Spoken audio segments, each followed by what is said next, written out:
Buenas noches, me voy alegrando. Hoy comenzamos con una cita de Alan Bloom que dice: La educación es el movimiento de la oscuridad a la luz.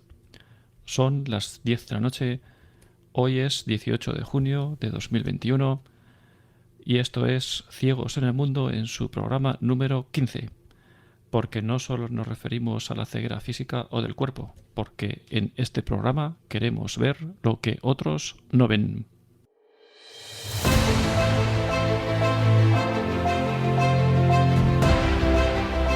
Ciegos en el mundo.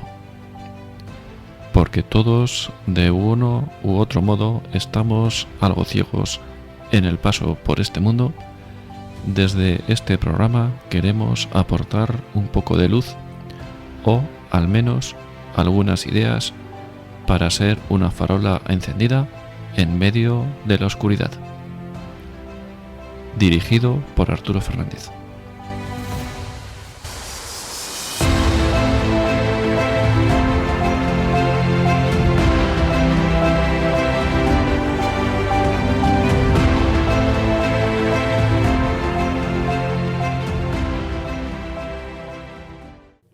Pues os recordamos que también tenemos habilitado el número de teléfono por si alguien quiere intervenir, como es habitual, en el 91 0 60 70 93. Repito, 910 60 70 93. Y hoy me acompaña para la entrevista Juan Gabriel, una vez más. Buenas noches, Juan Gabriel, ¿qué tal estás? Buenas noches, Arturo. Pues muy bien, muy gusto de estar con vosotros. Fenomenal. Pues hoy nuestro invitado de esta noche tenemos con nosotros a Juan Luque. Juan, buenas noches. ¿Cómo estás? Buenas noches. Encantado de estar aquí con vosotros. A ver si me explico. Yo soy andaluz, a ver si me entendéis. Pero bueno. No, perfectamente. Muchas gracias. Los encantados somos nosotros de tenerte y que nos puedas contar todo esto tan sumamente interesante. Cuando quieras, pues adelante.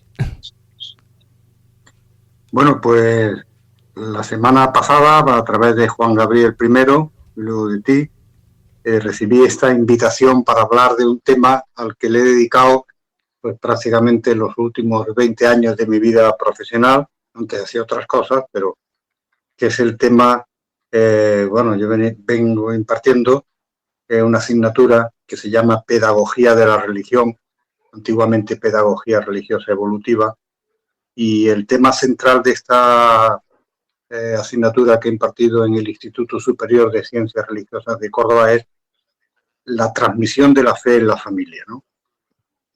Entonces, antes de adentrarnos en el tema, que ya de por sí me parece que es muy, muy denso y muy interesante al mismo tiempo, me gustaría hacer una aclaración que nos ayude a centrarlo. Y me refiero en concreto a la distinción entre fe y religiosidad, que no pocas veces se emplean como términos sinónimos y no lo son, claramente. Sabemos que la fe es un don de Dios, es un regalo que nos es dado y que transforma nuestra vida cuando la hacemos vida. La religiosidad, sin embargo, contra lo que se pueda pensar, es un componente humano de la personalidad. De ahí que haya personas con una mayor disponibilidad o haya otras con una cierta cerrazón para las cosas del espíritu. Eso lo pueden comprobar muy bien en las familias numerosas. A lo mejor hay 5 o 6 hermanos y de pronto todos más o menos han recibido y hay uno que está un poco, bueno, pues que tiene eso, ese componente humano de la personalidad, de los muchos que hay, como al que le gusta mucho la naturaleza o la música o el trastear con las cosas, niños pequeños que cuando reciben un juguete lo primero que quieren es ver cómo están sus tripas por dentro, ver cómo funciona. Cada uno tiene su, pues la religiosidad es un componente humano de la personalidad. Es ese conjunto de ideas, de sentimientos, de actitudes que unen a la persona con lo trascendente. Pero por la fe, lo que se hace es acoger la palabra divina, Dios se entrega al creyente y éste se entrega a Dios con todo su corazón. Y en la medida en que lo haga más, pues mayor será, ¿no? Sin embargo, la religiosidad, decía, se promociona en la medida en que madura la libertad, la sensibilidad, la voluntad, la inteligencia, la personalidad entera, en definitiva, ¿no? Pero lo que nos interesa es que promoviendo y desarrollando la religiosidad se crean las condiciones para que se desenvuelva el don divino de la fe en cada persona concreta. Luego es verdad que Dios tiene caminos distintos y hace las cosas a veces cosas impensables para nosotros, pero la religiosidad favorece mucho el crecimiento de la fe, ¿no? Y aquí es donde entra en juego la familia, porque en realidad el tema de la charla debe ser la transmisión de la fe en la familia. Y la verdad es que podría aportar multitud de testimonios, de anécdotas, de todo tipo de personajes y de cómo la fe ha ido arraigando en sus vidas desde los primeros años de su existencia. Todos sabemos, esto lo decía muy bien Dostoyevsky, que las vivencias de la infancia son las que más perduran en nosotros. De ahí el papel preponderante de la familia en los primeros años de la vida. No sé si a lo mejor conocéis, por lo menos por sus libros, a un matrimonio norteamericano converso, Scott Hahn y su mujer Kimberly Hahn, que él es un teólogo de mucho nivel en una universidad norteamericana, Stoneville, y comenzaron escribiendo un libro en el que contaban, narrando el proceso de su conversión, que se llama Roma, Dulce Hogar, nuestro regreso al catolicismo. Entonces, Kimberly, que tardó 5 años en convertirse después del marido, cuenta ya una vez convertida: porque amaba a mis padres, amaba a Dios, porque confiaba en mis padres, creía en el Dios en el que ellos creían, y que Él había hecho lo que ellos me decían que había hecho. Creía que la Biblia era verídica porque ellos decían que lo era. Bueno, pues lo que está contando esta mujer es nada más que poner de manifiesto algo que tenemos todos bien experimentado. Y es que en la familia se forja el carácter, la personalidad, las costumbres, todo lo que se quiera, ¿no? Pero también en la familia es donde se empieza a tratar a Dios, ¿no? Por eso el testimonio de los padres es más convincente que cualquier razonamiento. No hace falta que los padres sean expertos en pedagogía o en cualquier otra materia, no es necesario. El testimonio de los padres es más convincente que todo. Por eso la misión de los padres en este tema es ayudar a configurar el sentido de Dios en los hijos. Esto que, dicho así de corrido, pues puede parecer que es una cosa más, ¿no? Y la verdad que es que lo que acabo de decir es muy importante. Es que el niño configura su idea de Dios a través de la figura paterna y materna. Claro, las consecuencias de esta hacer forma, un inciso, por Juan, supuesto, ¿puedo hacer un inciso? totalmente se puede. Adelante.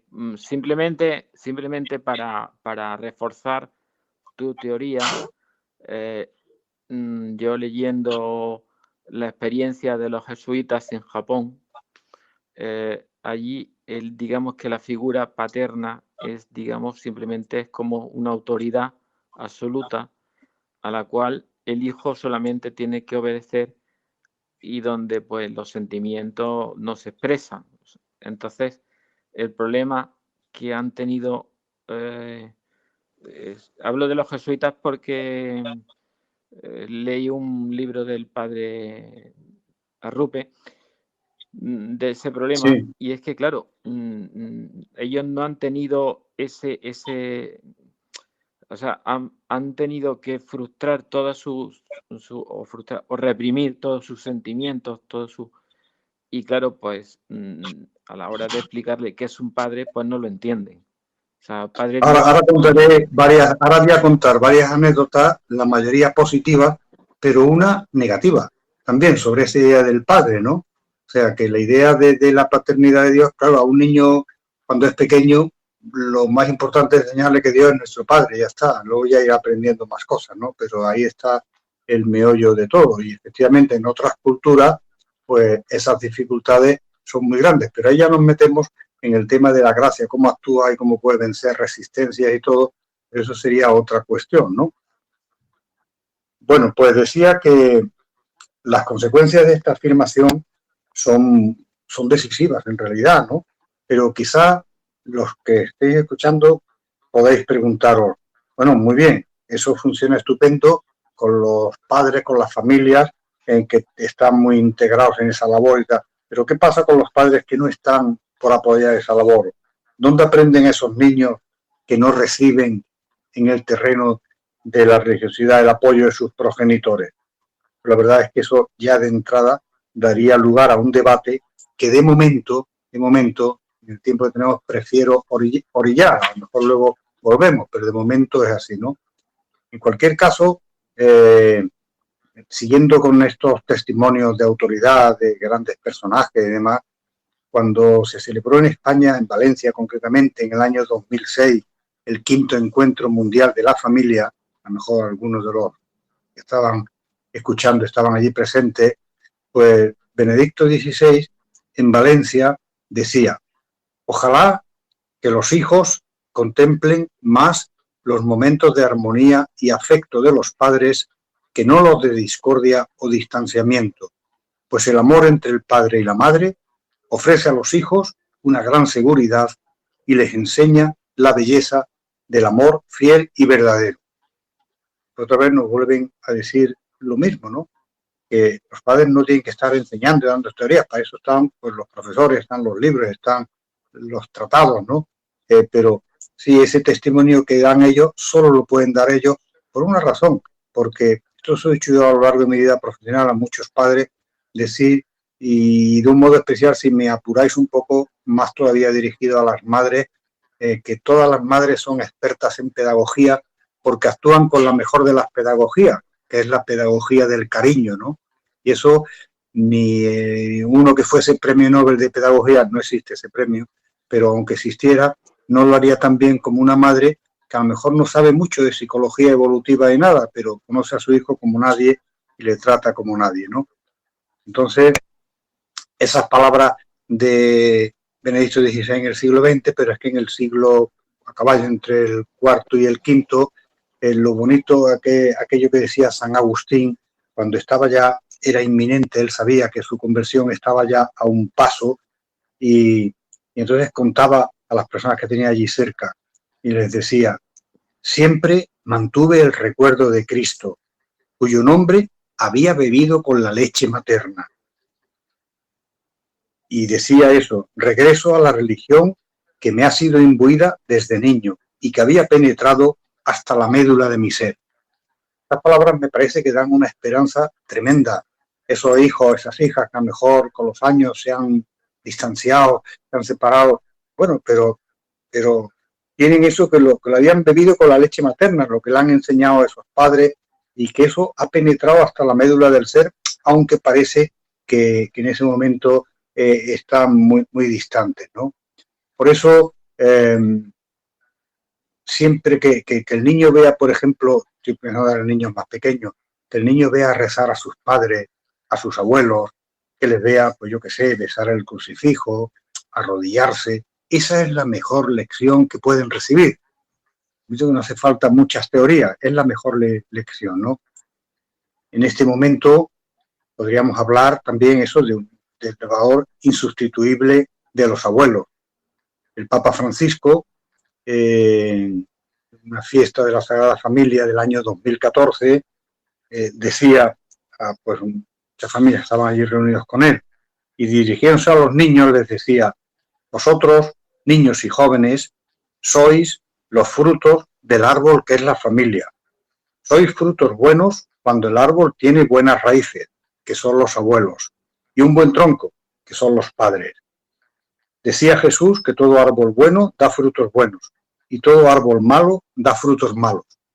La gran familia humana es como un bosque, donde los árboles buenos aportan solidaridad, confianza, apoyo, seguridad, sobriedad feliz, amistad. Bueno, pues son también unas palabras preciosas, ¿no? Unas palabras preciosas que hablan de eso, de la importancia de la familia, de esos, los llamados adultos referenciales, que son fundamentalmente los padres y los abuelos. Y en esta época que nos ha tocado vivir, pues yo creo que los abuelos todavía han cobrado más protagonismo, ¿no? Entonces, como una especie de breve resumen de esto primero que he dicho, para que no nos perdamos mucho con las ideas, como a modo de resumen en lo que he venido diciendo, y es que la familia es el ámbito de educación cristiana por excelencia. La primera cosa, el ámbito de educación cristiana por excelencia. La religiosidad de los adultos referenciales, decíamos los padres y los abuelos, es la base de la religiosidad de los niños pequeños. Otra cosa que es importante es procurar dar a los acontecimientos religiosos el suficiente realce. Puede ser un bautizo, una primera comunión, la celebración de la Navidad, todo esto. Y sobre todo eso, no olvidar nunca que el niño se hace esencialmente religioso viviendo en ambientes creyentes. No estudiando mucho, no sabiéndose el catecismo de memoria, no, eso ya llegará después si tiene que llegar. Pero el niño se hace esencialmente creyente viviendo en ambientes creyentes, ¿no? Bueno, pues si queréis hacer alguna pregunta de esto, alguna aclaración, estoy a vuestra disposición y si no, sigo avanzando, ¿no? Como veáis más oportuno. Bueno, pues gracias a Dios. Juan, Sí. Adelante. ¿Qué ha pasado para que en una sociedad, digamos, tan, ¿no?, socialmente tan creyente, de pronto casi prácticamente parece que se ha caído todo?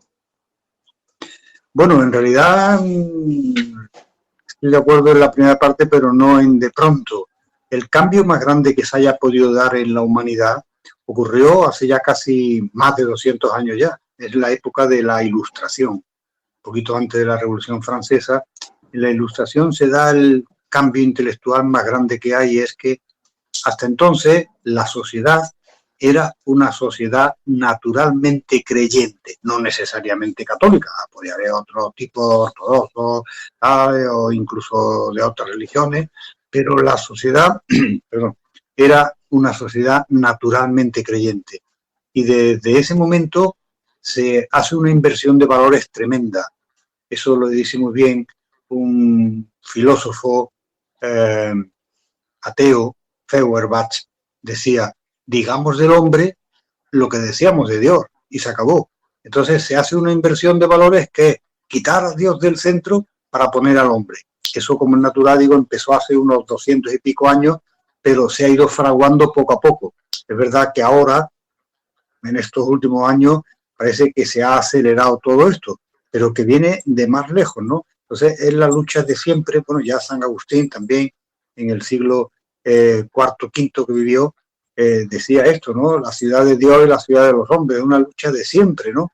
Pero ahora quizá pues la inmediatez de los medios de comunicación, por una serie de razones, sea más fácil y más sencillo decir cosas que antes pasaban y hasta que te enterabas de ellas pasaba mucho tiempo. Ahora te enteras casi a tiempo real, ¿no? Y es más, pero que la clave está en que nuestro centro siga siendo el que es, ¿no? Y mientras sea así, no hay que tener miedo, ¿no? Hay que tener una presión interior grande uno y no le afectará las cosas de fuera, pero efectivamente el que no tenga esos resortes lo tiene más complicado, ¿no? Bueno, pues decía que gracias a Dios, le doy muchas gracias, he sido testigo de muchas vivencias, de anécdotas impagables en mis encuentros con tantos profesores y con tantos padres, sobre todo con padres, tanto de España como en América, ¿no? Que me han afianzado en las ideas que trataba de exponer. Entonces, para hacer esto un poquito, no sea solo soltar la doctrina nada más, voy a contar todo, son cosas reales. A veces puede quizás cambiar el nombre de un país o algo de una persona, pero vamos, no creo que lo vayamos a conocer. Yo he estado en 12 países de América y ni siquiera ya me acuerdo exactamente de dónde fueron, pero vamos. Recuerdo que una vez estaba en Asunción, en Paraguay, me invitaron en un jardín de infancia con papás de niños pequeñitos, de 2 a 4 años o 5 años. Y entonces estamos hablando de estos temas y en un momento determinado una señora levantó la mano para hablar y me dijo, pues yo estoy totalmente de acuerdo en lo que está diciendo. Además, le voy a contar una cosa que me pasó con mi niñito y me contó una anécdota que no he olvidado nunca, porque me parecía imponente, ¿no? Esta señora en cuestión tenía en aquel momento 3 niños, muy seguidos los 3. El mayor tenía 4 años y los otros 2 y medio y 1, más o menos. Entonces decía ella que los 2 pequeñitos pues, se acostaban enseguida y el mayor, como era un poquito mayor, 4 años, pues mientras ellos veían el telediario y demás, pues estaba en medio de ellos, no porque al niño le interesase el telediario, evidentemente, porque se dormía enseguida, pero estaba con ellos y cuando ella veía que ya el niño se iba durmiendo, pues lo cogía en sus brazos y se lo llevaba a la cama para acostarlo. Entonces pasaban en el pasillo, decía que tenían un crucifijo y los días que el niño estaba un pelín más despierto, pues le preguntaba alguna cosa, ¿no? Mamá, ¿por qué el Señor está ahí? Porque unos hombres malos lo pusieron. Le decía cosas sencillitas para que un niño de 4 años las pueda entender, ¿no? Dice, pero un día, que debía estar algo menos dormido, me hizo una pregunta que me dejó helada, ¿no?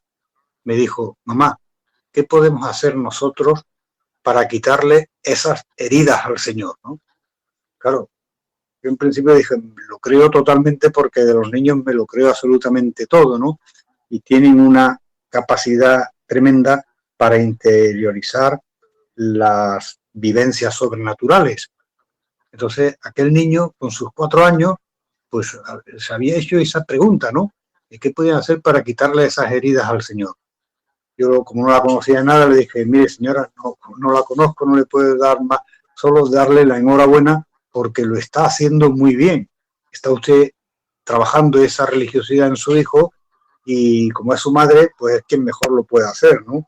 Así que esa anécdota, ya digo, a mí me encantó, ¿no?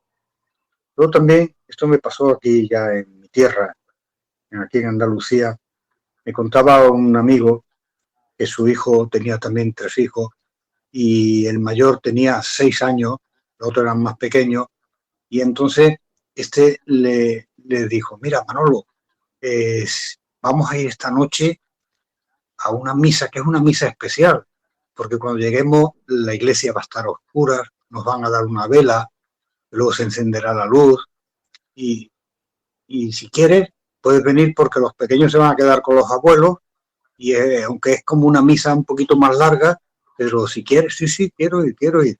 Entonces efectivamente llegaron a la vigilia pascual y el sacerdote habló con un entusiasmo tremendo de la resurrección, Cristo vive, Cristo ha resucitado, tal.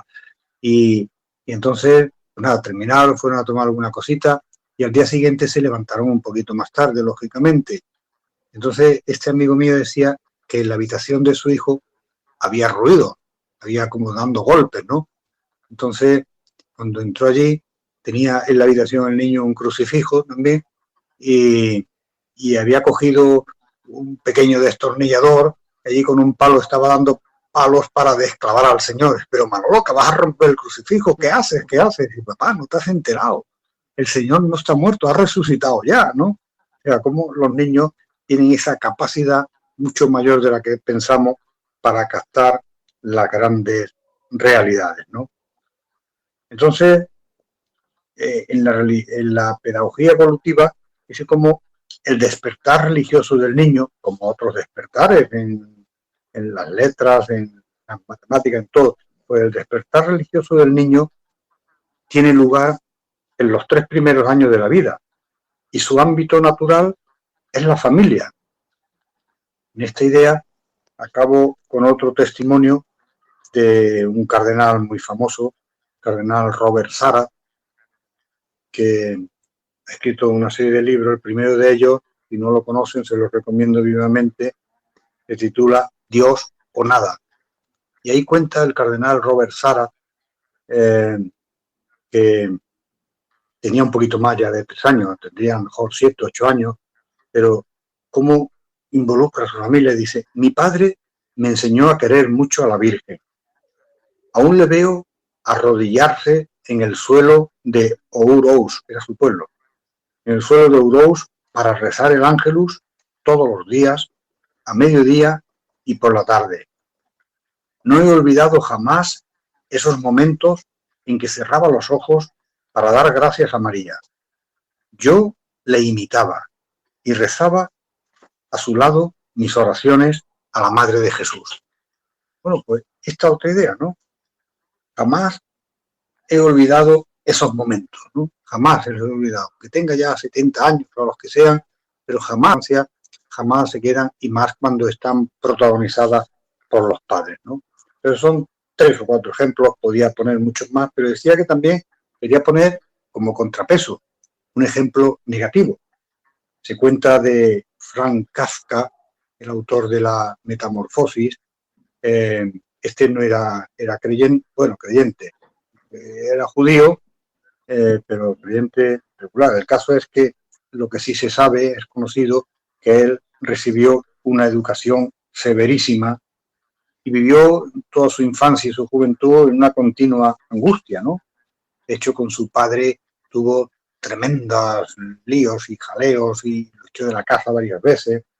Pero uno de estos días, en plena crisis, después de que su padre lo echara una vez más de la casa, pues entró en una iglesia que estaba abierta.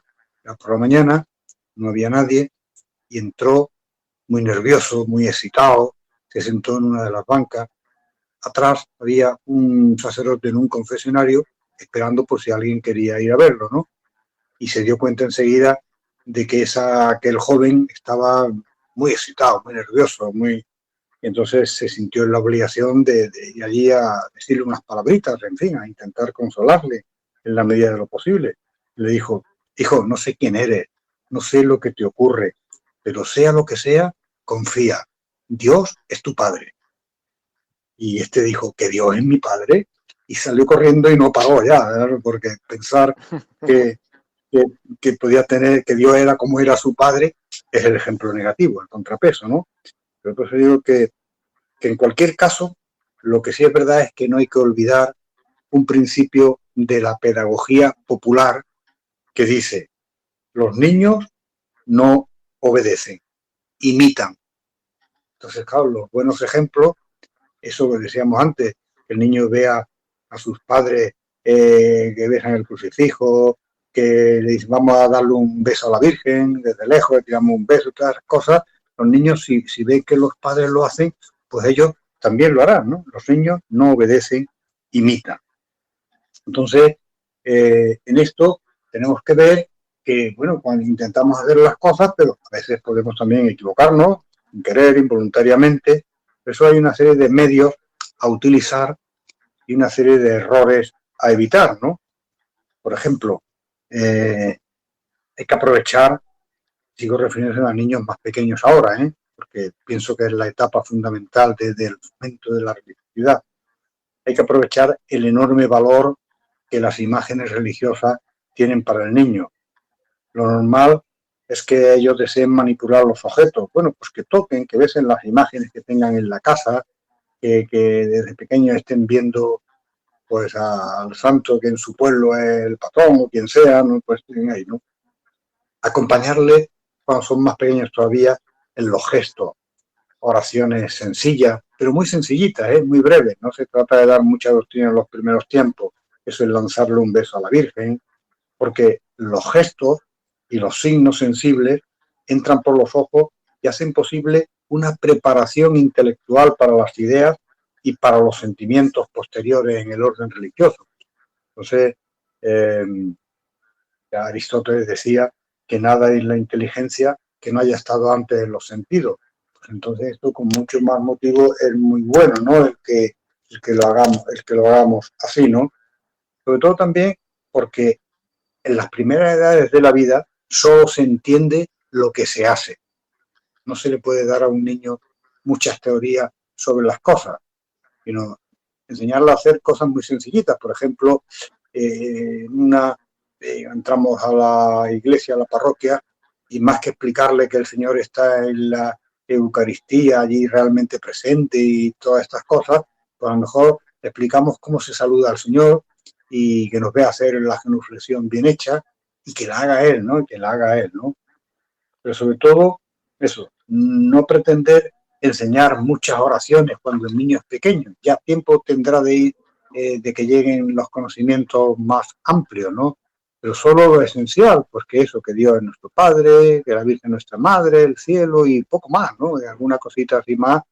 Y por supuesto un error que hay que evitar, que a veces, sobre todo a las mamás les puede pasar cuando están con el niño toda la tarde y el niño está ya muy nervioso y tal, la tiene un poco harta, el decir, oye, pues le has pegado a la hermanita, no sé cuánto y tal, y estás desobedeciendo, el niño Jesús ya no te va a querer más, ¿no? No tiene que ver nada una cosa con otra, ¿no? O sea, no poner nunca lo religioso como señuelo o como amenaza. En cualquier caso, recordar eso, ¿no? Que el ámbito primario y privilegiado para la transmisión de la fe es la familia, ¿no? Entonces, ahora quería pasar, salvo que queráis hacer alguna pregunta, al segundo ámbito de la educación en la fe, que es el centro escolar. Ya importante, pero no tiene que ver nada con el primero, ¿no? Pero si de este no queréis saber, vamos, no queréis preguntar nada, o lo tengáis claro, pues paso al segundo ámbito, ¿no? Sí, lo que sea el dejamos, centro escolar. Si alguien quiere preguntar, lo dejamos un poco más adelante, luego para el final, si te parece. Estupendo. Pues voy, hablando del centro escolar, voy a comenzar también comentando un sucedido que me ocurrió en Lima. Perú he estado 5 veces, por lo menos, y entonces Lima es una ciudad inmensa, debe andar alrededor de los 9 millones de habitantes, y me invitaron a dar a profesores de un colegio de allí, el colegio San Juan 23, un colegio muy grande, 1.800 alumnos, con una característica muy peculiar, es que la cuarta parte de esos alumnos son de origen chino. Perú siempre ha tenido mucha relación por cuestiones de pesca y otras cosas con China. El caso es que unos 450 alumnos son familias de origen chino. Entonces, estaba con los profesores en concreto que impartían religión en los distintos niveles del colegio, y cuando le iba hablando de esto, una profesora de allí, que era la encargada de la preparación de la primera comunión de los niños, pues me contó lo siguiente. Decía que llevaba ella, como España, suele durar 2 años la preparación de la primera comunión, tercero y cuarto, segundo y tercero, según los centros de primaria, y esta profesora, pues como digo, era la encargada, y dice que en el segundo año llegó una familia nueva, una niñita china. La niña hablaba perfectamente español, los padres casi nada, prácticamente nada, y pasó a su clase, y la niña, cuando se enteró de esto, pues dijo que ya quería hacer la primera comunión. Entonces, claro, le dijeron, pues que ya llevamos 1 año de preparación, va muy atrasada y tal. Pero bueno, la familia parece que se empeñó, y entonces hablaron con la dirección del colegio, y el colegio le puso una condición nada más. Estamos ya muy apretados de tiempo. Allí el curso empieza en marzo y acaba en diciembre aproximadamente. Y entonces, pues, si ustedes se comprometen a que su hija se ponga un poquito más al día y tal, pues nosotros también haremos un esfuerzo en la hora de comedor o de cuando sea, pues le pondremos algún monitor o algo para que vaya avanzando. Y entonces dijeron, bien, pero hay una cosa, es que nuestra hija está bautizada, pero nosotros no estamos bautizados.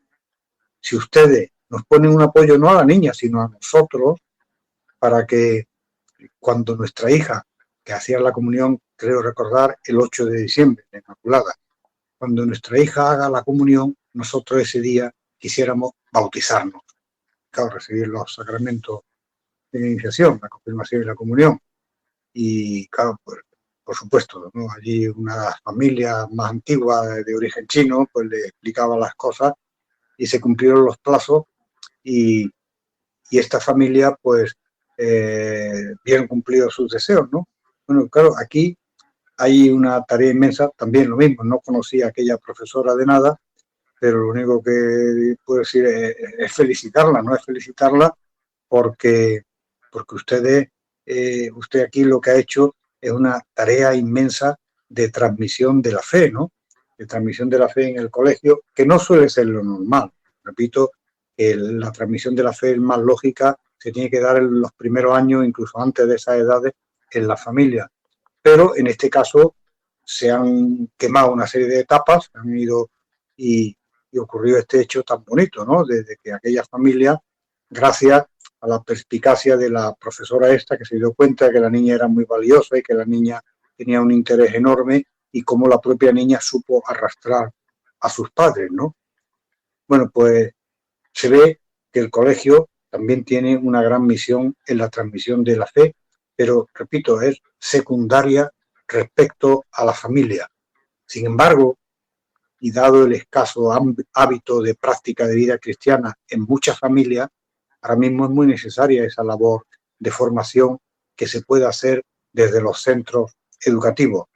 Sin embargo, también conviene, no obstante, el no confundir dos términos que tampoco son sinónimos. Igual que no eran sinónimos, decíamos, fe y religiosidad, no es lo mismo enseñar religión que catequizar. Son dos términos que están más o menos en una onda, pero no son exactamente sinónimos, ¿no? En la enseñanza de religión se puede hacer una gran tarea, no quizás tan vistosa como la de este colegio de Lima, pero sí, ¿no? Entonces, cuando los expertos en estas cuestiones dividen el periodo escolar, que en el caso de España coincide con la educación primaria de los 6 a los 12 años, hablan como de tres tipos de religiosidad. De la llamada religiosidad imitativa, la que se da entre los 6 y los 8 años aproximadamente, la religiosidad participativa, la que se da entre los 8 y los 10 años, y la religiosidad convivencial entre los 10 y los 12 años, ¿no? Bueno, pues hay un principio pedagógico que hay que tener en cuenta, y dice que el niño madura más por lo que se le deja decir que por lo que se le obliga a escuchar, por lo que se le deja decir y por lo que se le deja hacer, ¿no? Eso es un principio que cualquier pedagogo lo conoce perfectamente. En el Museo de la Ciencia de Miami, en el frontispicio, hay unas palabras, es verdad que se refieren al mundo de las ciencias, en concreto a las ciencias experimentales, pero pueden servir para todo, hasta para este caso nuestro. Y hay unas palabras de Benjamin Franklin que decía: me lo dices y lo olvido, me lo enseñas y lo recuerdo, me dejas que lo haga y lo aprendo. Entonces, la fe, en el caso este, ¿qué quiere decir? Porque la fe no es para teorizar sobre ella, que hay que practicarla. Sabiendo también que en estas primeras edades de la vida, estamos hablando de eso en torno a los 6, 8 años, por ahí, a estas edades, el niño es naturalmente piadoso, de un modo no tiene complejo ni tiene nada, pero la idea de Dios no nace en el niño por generación espontánea tampoco, ¿eh? Hay que trabajarla, hay que fomentarla. Por eso decíamos antes que el niño se hace creyente si vive en ambientes creyentes. A pesar de lo dicho, la acción de la gracia es algo que nos supera y que por lo tanto se nos escapa. Y Dios puede servirse de otros caminos, a pesar de que no colaboren los padres lo que debieran, a pesar de todo, puede tener otros caminos para hacerlo, ¿no? Pero es muy importante esa compenetración, esa complementariedad entre la familia y el colegio, ¿no? Sabiendo que venimos diciendo desde el principio de esta charla que el niño, en la medida en que desde el principio, pero eso pasa en todos los órdenes de la vida, no solo en el orden de la fe. Pensar, por ejemplo, hace un tiempo escuchaba una entrevista a Fernando Alonso, el corredor de Fórmula 1, y decía que la primera vez que su padre lo llevó a un circuito y se montó en un karts tenía 3 años, ¿no? Y hace tiempo también, recuerdo una entrevista que le hacían a la otrora famosa tenista, ya no, ya retirada, Arantxa Sánchez Vicario, que comentaba también eso, que sus padres le regalaron la primera raqueta y empezó a jugar a los 4 años, ¿no? O sea, en cualquier género de la vida, si queremos destacar, hay que empezar desde pronto, ¿no? Desde pronto. Por eso insistía antes. Pero a veces no se ha podido. La afición a leer. Los niños se aficionan a leer desde el principio, escuchando cuentos de sus papás, de sus abuelos, de tal. Luego ya quieren ellos dar el salto y leerlo. Pero si no se ha podido hacer, pues nunca es tarde, ¿no? Nunca es tarde, pero que mejor empezar antes, ¿no? Entonces, esta religiosidad imitativa, en donde los niños no obedecen, imitan, es tan importante.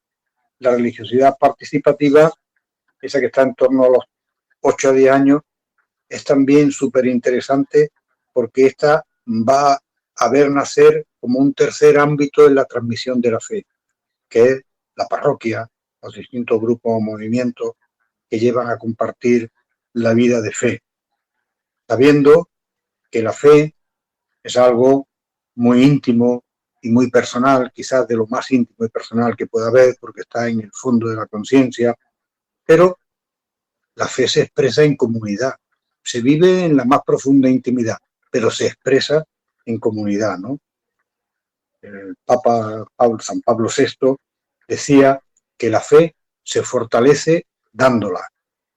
Por eso la fe se enriquece cuando se vive con otro. Por eso esta etapa de la llamada religiosidad participativa es tan importante. Y no digamos la siguiente, de los 10 o los 12 años, ya los grupos, los niños tienen sus pandillas, tienen todo, pues esa religiosidad convivencial también es muy importante. En cualquier caso, en estos tiempos, tanto la catequesis parroquial como la escuela tienen que estar muy atentas para suplir muchas carencias familiares que el niño no las tiene, ¿no? Por ejemplo, si en una familia no ha habido esa preocupación por estas cuestiones, pues ya me diréis, ¿no?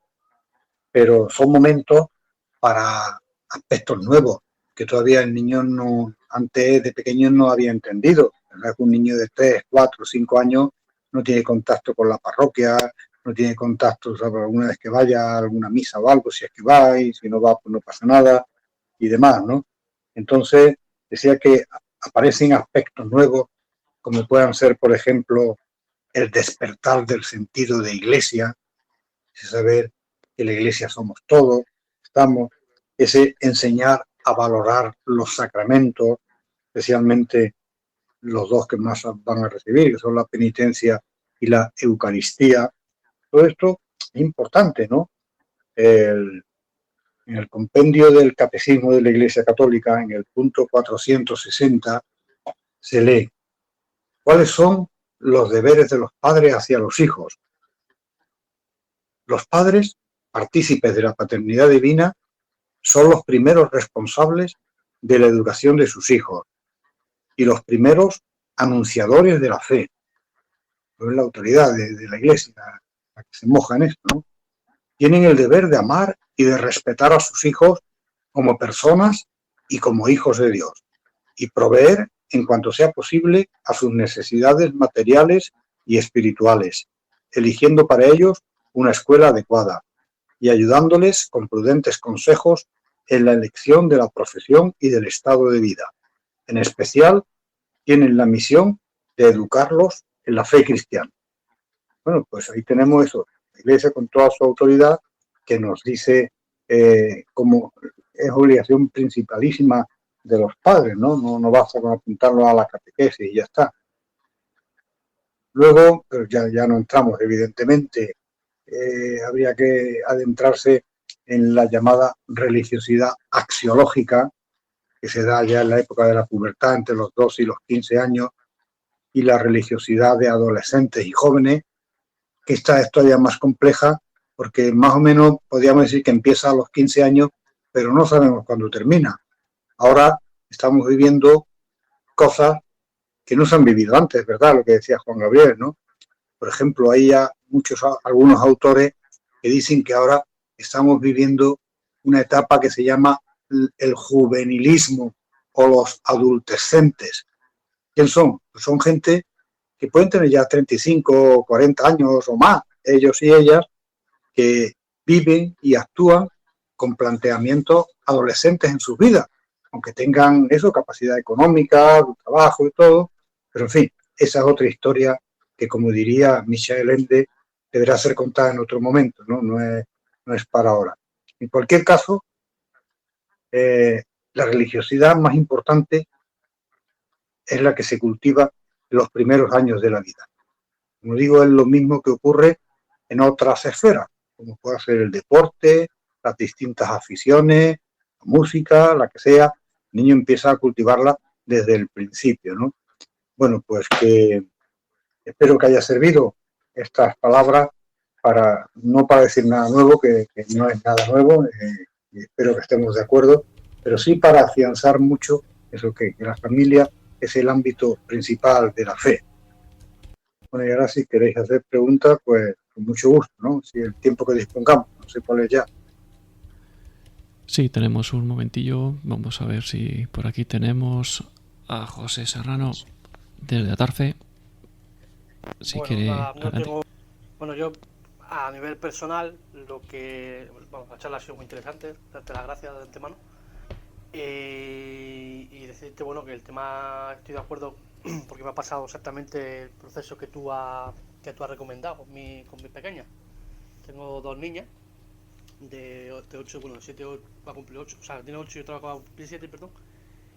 Y empezaron así, como tú dices, de una forma natural. Empezamos por lo típico, tenemos imágenes en la casa de la Virgen, del Señor, y lo típico, pues saludarlo, nos santiguamos delante de ellos, nos arrodillamos, nos ve rezar rosario, ese tipo de cosas, y es lo que parece que así afianza mucho mejor el tema. Y luego aparte, totalmente, siempre recomiendo al mismo, pero es que me encanta ese hombre, es Juan Manuel Cotelo, no sé si lo conoce, que es una persona que da catequesis que son súper amenas para los niños. Es alucinante cómo contacta con ellos, cómo conecta con ellos, mejor dicho. Y mis niñas están encantadas, llegan al colegio ellos en su clase de religión y se lo dice a la profesora, le recomienda que lo vea incluso, y así van enganchando a sus compañeros, está muy bien. Entonces nada, era simplemente... Claro, es que por eso esa complementariedad que decíamos antes, la familia, el colegio, la catequesis parroquial, eso es fundamental, pero siempre que quede claro eso, ¿no? Que los padres son el apoyo fundamental, el más grande de todos, porque lo decían, como decía Kimberly Hahn, ¿no? Porque mis padres me habían dicho que eso era así y yo creía que la Biblia era verdadera, y yo quería estar todo lo que digan otras personas de su confianza, que también serán adultos referenciales para tus hijas en este caso, pues llevan el marchamo que tú le has dado, ¿no? Y eso es lo importante, ¿no? Totalmente de acuerdo. Muy bien, muchísimas gracias. También tenemos por aquí a Luis Granados desde Andújar. Seguimos por el... Muy bien. Hola, muy buenas noches. Muchas gracias, Ferencia, por la charla. No sé cómo está en España. Estoy en Córdoba, pero estoy en Córdoba. Córdoba, España. Córdoba, España, sí, ahí al lado. Sí. Muy bien, pues sí, es verdad, estamos a muy pocos kilómetros. Más que preguntas, comentarios, ¿no? No voy... Sí. Creo que no...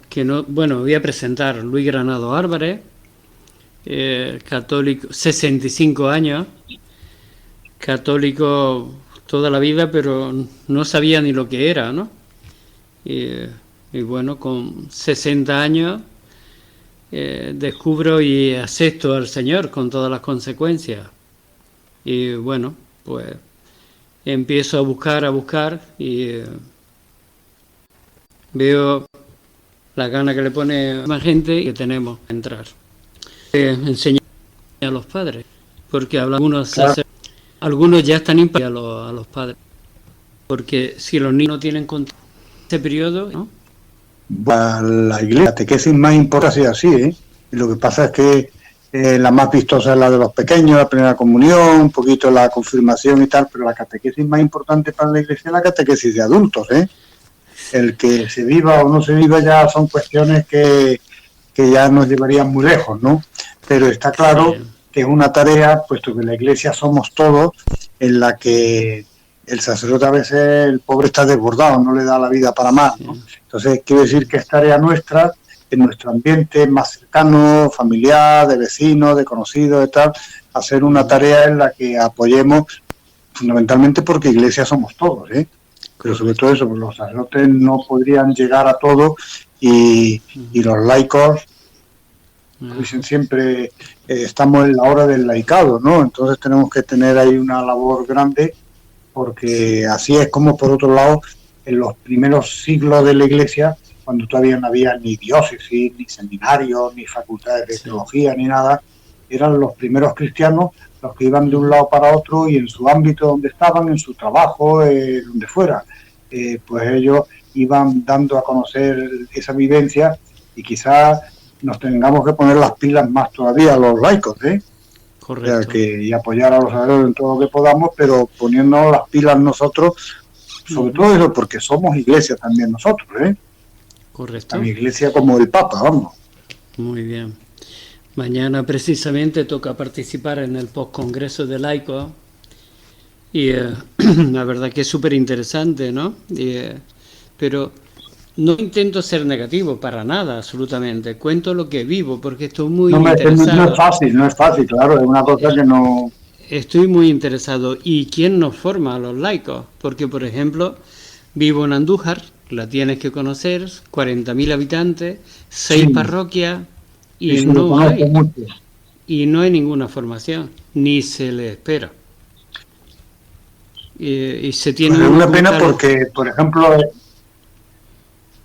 hay mucha formación online también, claro, no deja de ser un poco complicado, pero, por ejemplo, en el Instituto Superior de Ciencias Religiosas, que ya lo hay no en todos los sitios de España, evidentemente, pero sí en bastante, el alumnado son todos laicos ya mayores y gente incluso jubilados y todo, ¿no? Hay algunos. O sea que eso cada vez...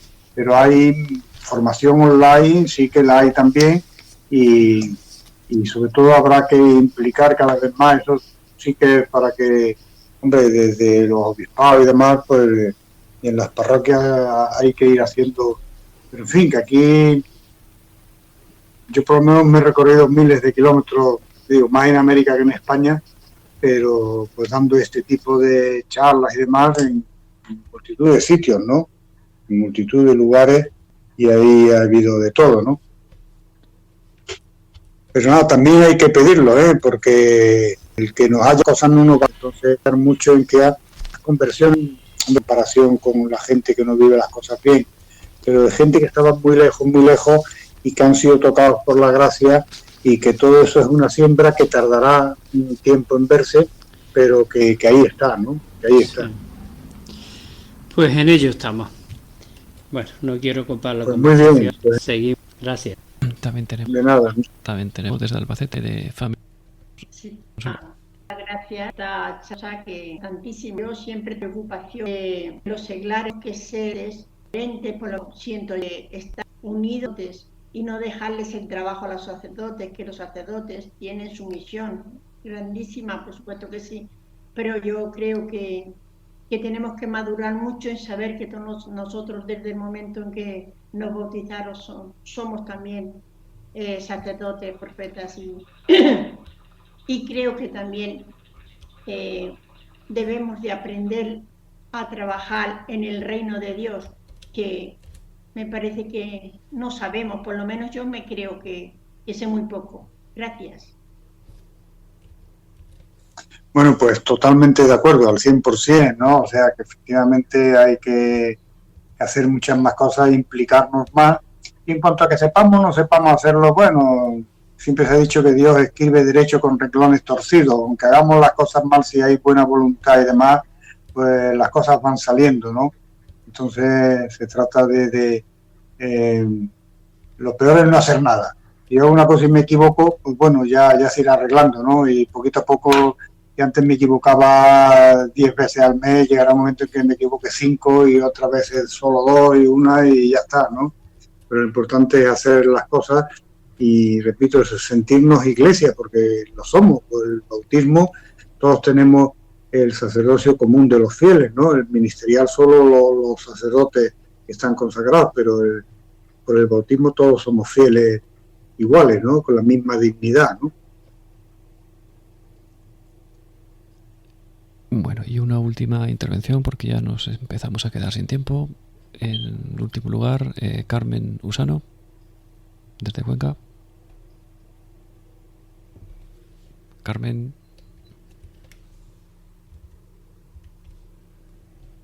Bueno, no podemos oír a Carmen. Bueno, pues no pasa nada. Pues si Juan Gabriel quieres comentar alguna última cosa, porque ya podemos ir cerrando, que ya vamos llegando a la hora y tenemos que ir terminando. Bueno, ha sido un placer estar con vosotros y encantado de que haya podido servir a alguien todas estas ideas que, repito, no son nuevas para nadie, ya lo sé, soy consciente de ello, y se trata de decir lo de siempre y de hacer lo que se ha hecho siempre, y todo también pasará, ¿no? Después de las tormentas a veces pues siempre viene la calma después, ¿no? Llega llegando, pero en la medida en que en el mundo haya cada vez más gente con más sentido de responsabilidad, ese sentirse iglesia y demás, pues las cosas irán marchando. Ahora, el ritmo nos gustaría que fuera más rápido, pero Dios también tiene sus propios ritmos, ¿no? Y sus propios tiempos. Así que encantado y ha sido un placer. Pues muchas gracias, encantado. Yo darte muchas gracias, Juan, porque ellos no lo saben, pero ahora lo comento, que tú has salido de un proceso de una operación que salió mal, que has tenido muy complicado, sí, pero bueno, pero el Señor me quería aquí todavía un rato, no, o sea que en el momento de esto nos hemos librado, ¿no? Le damos gracias y ya está, y a tirar para adelante. Se ve que Dios te necesita aquí para algo, porque has salido de una bastante importante. Yo no le pido cuenta ni nada, le damos gracias y ya está. Y que sea lo que Él quiera, ¿no? Sí, efectivamente, así es. Pues sí. Y también unirnos en la oración. Efectivamente. Totalmente. Ahí es donde hay que... Eso es mejor que todos los teléfonos esos raros y todas las cosas de ahora, pues ahí en la oración es lo mejor que hay. Además no hay cables ni hay nada, ¿no? Eso nunca falla. Así es. No hace falta ponerle remite ni dirección, siempre llega, ¿verdad? Efectivamente, así es, así es. Pues muchas gracias, Juan, por haber compartido este rato de tertulia con todos nosotros y todos los que pueden estar escuchándonos a través de la radio, que bueno, seguro que se han quedado preguntas en el tintero, pero por falta de tiempo, pues de momento, pues por hoy lo dejamos aquí. Muchas gracias por haber estado con nosotros. Encantados. Y la semana que viene, igualmente, un abrazo para todos. Gracias. Pues el viernes que viene Un fuerte abrazo. tendremos otro invitado. Muchas gracias y buenas noches.